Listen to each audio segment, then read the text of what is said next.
आज का बाइबल का वचन निर्गमन ग्रंथ अध्याय 16 वचन 1 से 5, 9 से 15 और आज का सुसमाचार सन्मति के अनुसार अध्याय 13 वचन 1 से 9। निर्गमन ग्रंथ अध्याय 16 वचन 1 से 5, 9 से 15। इजरायली एलिम से आगे बढ़े। मिस्र देश से निकलने के बाद दूसरे महीने के 15वें दिन इजरायलियों का सारा समुदाय एलिम और सिनाई के बीच सीन नामक मरुभूमि पहुंचा। इजरायलियों का सारा समुदाय मरुभूमि में मूसा और हारून के विरुद्ध बुनबुनाने लगा।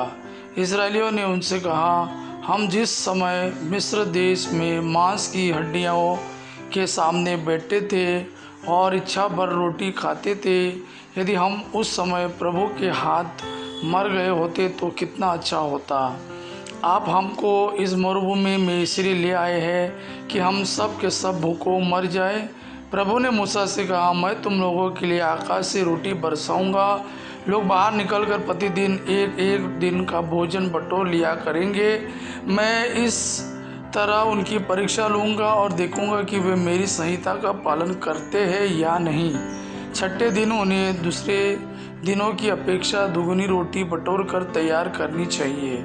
मूसा और हारून ने इजरायलियों के सारे समुदाय को संबोधित करते हुए कहा, आज शाम को तुम लोग जानोगे कि प्रभु ही तुम लोगों को मिस्र से निकाल लाया और कल सुबह तुम प्रभु की महिमा देखोगे, क्योंकि प्रभु अपने विरुद्ध तुम्हारी शिकायतें सुन चुका है।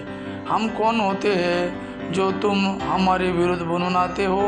मूसा ने कहा, प्रभु आज शाम को तुम्हें खाने के लिए मांस देगा और कल सुबह इच्छा भर रोटी, क्योंकि प्रभु अपने विरुद्ध तुम्हारा बुनबुनाना सुन चुका है। हम कौन होते हैं? तुम लोगों ने हमारे विरुद्ध नहीं बल्कि प्रभु के विरुद्ध बुनबुनाया है। मूसा ने हारून से कहा, इजरायलियों के सारे समुदाय को यह आदेश दो, प्रभु के सामने उपस्थित हो, क्योंकि वह तुम्हारा बुनबुनाना सुन चुका है। जब हारून इजरायलियों को संबोधित कर रहा था तो उन्होंने मुड़कर मरुभूमि की ओर देखा और प्रभु की महिमा बादल के रूप में उन्हें दिखाई दी। प्रभु ने मूसा से यह कहा, मैं इजरायलियों का बुनबुनाना सुन चुका हूँ। तुम उनसे यह कहना, शाम को तुम लोग मांस खा सकोगे और सुबह इच्छा भर रोटी।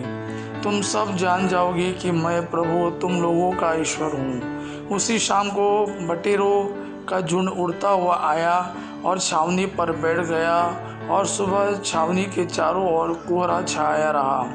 कोहरा दूर हो जाने पर मरुभूमि की जमीन पर पाले की तरह एक पतली दानेदार तह दिखाई पड़ी। इसलिए यह देखकर आपस में कहने लगे, मानो अर्थात यह क्या है, क्योंकि उन्हें मालूम नहीं था कि यह क्या था। मूसा ने उनसे कहा, यह वही रोटी है जिसे प्रभु तुम लोगों को खाने के लिए देता है। आज का सुसमाचार सन्मति के अनुसार अध्याय 13 वचन 1 से 9। यीशु किसी दिन घर से निकलकर समुद्र के किनारे जा बैठे। उनके पास इतनी बड़ी भीड़ इकट्ठी हो गई कि वह नाव पर चढ़कर बैठ गए और सारी भीड़ तट पर बनी रही। वह दृष्टांतों द्वारा उन्हें बहुत सी बातें समझाने लगा। उन्होंने कहा, सुनो, कोई बोने वाला बीज बोने निकला।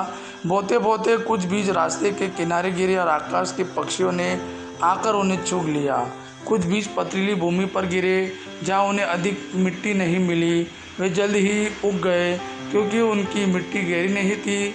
सूरज चढ़ने पर वे झुलस गए और जड़ न होने के कारण सूख गए। कुछ बीज कांटों में गिरे और कांटों ने बढ़कर उन्हें दबा दिया। कुछ बीज अच्छी भूमि में गिरे और फल लाए, कुछ 100 गुना, कुछ 60 गुना और कुछ 30 गुना। जिसके सुनने के कान हो वह सुन ले। यह प्रभु का वाणी है। प्रभु को धन्यवाद। आपा पिता की महिमा और पुत्र यीशु का प्रेम आप पर सदा सर्वदा बना रहे। आमीन।